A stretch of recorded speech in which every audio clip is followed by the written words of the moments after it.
If you thought 2020 was the worst year this world has ever seen, wait till you hear about year 536. This year is thought to be the worst ever in human history. Don't believe us? Keep watching this video. We're going to be taking a look at exactly why 536 AD was the worst year to be alive. When the year 536 AD began just short of 1.5 millennia ago, the Eurasian civilizations of that era were undergoing seismic changes. As war, politics, and other human regularities continued apace, a number of debated cataclysms occurred, which according to some scholars made 536 the worst year in all history. During the 530s, Byzantine historian Procopius accompanied his military leader master Belisarius on his conquest of both Africa and Italy, witnessing the great general's accomplishments firsthand and then documenting them for history. However, in the midst of this imperial reclamation campaign, the chronicler documented a phenomenon that is easy to dismiss as insignificant, but which could be the key to the most critical period in ancient times. The Belisarian historian stated in 536, the 10th year of Justinian's reign. It came about during this year that a most dreadful portent took place, for the sun gave forth its light without brightness like the moon during this whole year, and it seemed exceedingly like the sun in eclipse, for the beams it shed were not clear, nor as it is accustomed to shed. And from the time when this thing happened, men were free, neither from war nor pestilence, nor any other thing leading to death. Well, we don't know about you, but none of that sounds like a good thing. But what caused all of this? Why did the sun lose its light? And why did the world go cold? Well, let's find out. The year started off with a mysterious fog that seemed to have taken over all of Europe, the Middle East, and several parts of Asia, drowning them in deep darkness. While people back then didn't know why the sun lost its light, with the help of modern technology now, researchers have figured out what set in motion the worst period of human history. According to scientists, the reason behind this fog was a deadly volcano eruption that resulted in darkness for over 18 months because of all the ash that came out. According to the historical accounts of a Roman politician named Cassiodorus, the sun turned dark with a bluish tint, the moon lost all its shine, and people couldn't keep track of the seasons anymore, resulting in absolute chaos. According to some calculations, the consequences of this volcanic eruption resulted in the largest shock to the Earth's ecosystem in the last 2,000 years, as well as the arrival of the coldest decade in more than a few centuries. Speaking of seasons, this period of darkness also resulted in an extreme period of cold weather, with temperatures falling to 1.5 to 2.5 degrees Celsius, making it difficult for people to survive. This is why 536 is known to have been the start of the coldest decade in the past 2,300 years, where hundreds of people died not only because of the extreme temperatures, but also because of recurrent famines, since tons of crops were destroyed by the cold. Crop failures and dead harvests became the regular all across the entire Eurasian continent. This was absolutely fatal for society, as not only did people need food to eat, but most economies depended on agriculture to survive. In the southern part of pre-Viking Norway, the entire settlement system and structure essentially collapsed. Farms were deserted, pottery production ceased, and iron production plummeted. According to historical records from this period, Denmark, Estonia, and particularly Ireland experienced significant disruptions in bread production, resulting in the collapse of their local systems. This was widespread human suffering and starvation. According to the Bishop of Milan, the famine forced mothers in Liguria to eat their newborns in order to survive. Without food or money, society delved further into complete and utter chaos, but things were only about to get worse. As if the cold, near-eternal darkness and famine weren't enough to bring a society to its knees, there was a third horseman on its way. After the tough climactic period, nearly half a decade after the volcanic eruption, came the deadly bubonic plague, which nearly wiped out half of the world's population. In 541, a half-decade after the blast, the first outbreak of the bubonic plague hit the Byzantine Empire's nexus of economy and commerce in Pelusium, Egypt. The disease likely originated from the eastern plains of northern China. A lot of reputable sources think that the first onset of what became Justinian's plague in the early 540s was an indirect consequence of the volcanic eruption. Now, how does a volcanic eruption in Iceland produce a civilization-crippling pandemic in the faraway Mediterranean? You see, at first glance, the two events might appear unrelated. However, believe it or not, 6 of the last 2,000 years' worth of major volcanic eruptions in 44 BC, AD 626, 934, 1258, 1783, and of course 536 have resulted in a devastating pandemic. So what exactly is going on here? The key to unpacking this mystery can be found in the disastrous volcanic eruption-induced harvest failures and famine. It is a simple reality that if we humans do not eat properly, our body's defenses do not function properly. In this particular case of the year 536, entire continents of people were malnourished, weakening millions of people to an unprecedented pandemic that spread like wildfire. Exposure to plague flea-bearing rodents was greatly increased by the volcanic dust shrouding the skies, creating the perfect storm of death and destruction. You see, lower temperatures actually reduce the growth of these parasites, but they also make rats more inclined to enter people's houses to escape the unbearable cold.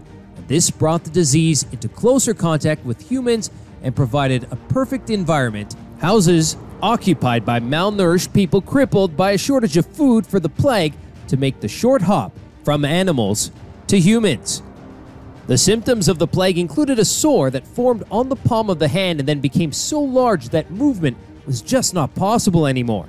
Then the sores would spread to the rest of the body, resulting in a swelling of the leg along with headaches, fever, and chills. With no other way to bring an end to the plague, people were forced to quarantine inside their homes, which further added to the economic devastation. And because there was no cure to the illness, people just kept dying, their bodies rotting away because there was no place for them to be buried. Sometimes these bodies would be thrown away into the sea only for them to resurface some time later, and because healthy people were responsible for disposing of these sick bodies, the disease spread even faster. So it's safe to say that the whole thing was nothing short of a nightmare. But the plague didn't only have an impact on global health, but it also contributed to the collapse of the Roman Empire by killing 1.5 of their people. The Byzantine Empire just never seemed to recover from the plague. In fact, some people believe that the plague was actually transported by rats that were on the military trains used by the Roman emperors as they set out for their conquests. As a result of this, the door of Justinian's Renaissance was also slammed violently shut. By this time, the emperor was already at his breaking point. His once flourishing empire was collapsing right before his eyes, and the worst part was that he could do nothing to stop it. This wasn't enemy armies trying to cross over borders. This was Mother Nature in all her glory, and even Byzantine's large army couldn't stop her. Already running out of resources, the emperor could not afford to commit his soldiers firmly to the fight in Italy. This, combined with other military factors, resulted in prolonged war of attrition. When that war eventually ended in the 550s, the territorial spoils were a desolate, depopulated wasteland rather than the revitalizing plot of gold that had previously served as the Roman Empire's beating heart. Although the devastation inflicted upon the Byzantine Empire is by far the most popular of the plague's consequences, its Sasanian rivals, as well as a number of smaller powers on its borders, suffered a less severe blow. Shorter growing seasons and the difficulty to feed cattle further east are likely to have resulted in major population shifts and political instability within the eastern parts of the world. This disruption not only resulted in the Gökturks usurping the Roman steppe control in 551, but it also sent wave after wave of nomads inching towards settled civilizations around them, looking for better lands to colonize. The plague and its after effects also sent Europe into a period of massive economic decline, resulting in even more deaths. The world couldn't recover from the economic and environmental impacts of the bubonic plague until the next century, when silver mining was discovered in the year 640, giving Europe the financial boost it so needed. But this isn't where the climate devastation ends. As if the world wasn't already a mess, China and Mesopotamia began to experience unusual natural phenomena such as clouds raining dust, along with a weird yellow ash-like substance. Not just that, but historical accounts also report that during this period, China experienced snow and frost in the midsummer and snow in August. As a result, all the summer crops were destroyed, causing even more famines. This caused a large chunk of the Chinese population to lose their lives and completely devastated the East Asian continent. Following the first deadly volcano eruption of 536, Iceland also had to bear the brunt of terrible eruptions, with ash clouding the sky, and at this point, the entire world was just used to living in darkness. All of these volcano eruptions resulted in what we can now call the Little Ice Age, which cooled off the entire planet, resulting in extreme malnutrition, where people were more susceptible to diseases, and like we just talked about, there were plenty of those to go around. Another civilization that crumbled under the unfortunate events of the 536 was the Moche civilization in Peru. The Moche people developed an irrigation system back in the day that helped agriculture flourish, helping them grow all kinds of crops. But because agriculture was their primary source of income, the weather fluctuations in 536 caused water bodies to warm, killing plenty of fish, along with causing heavy flooding, which completely rendered their irrigation system useless. This in turn caused mass-scale starvation, and you know how the rest of the story goes: disease followed by chaos, and eventually complete societal collapse.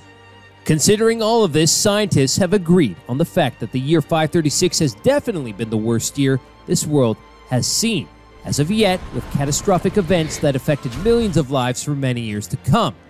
Only in AD 640 did the dismal state of affairs begin to change as a result of a resurgence in silver mining. This heralded a new era for the world's economy and helped people get back on their feet.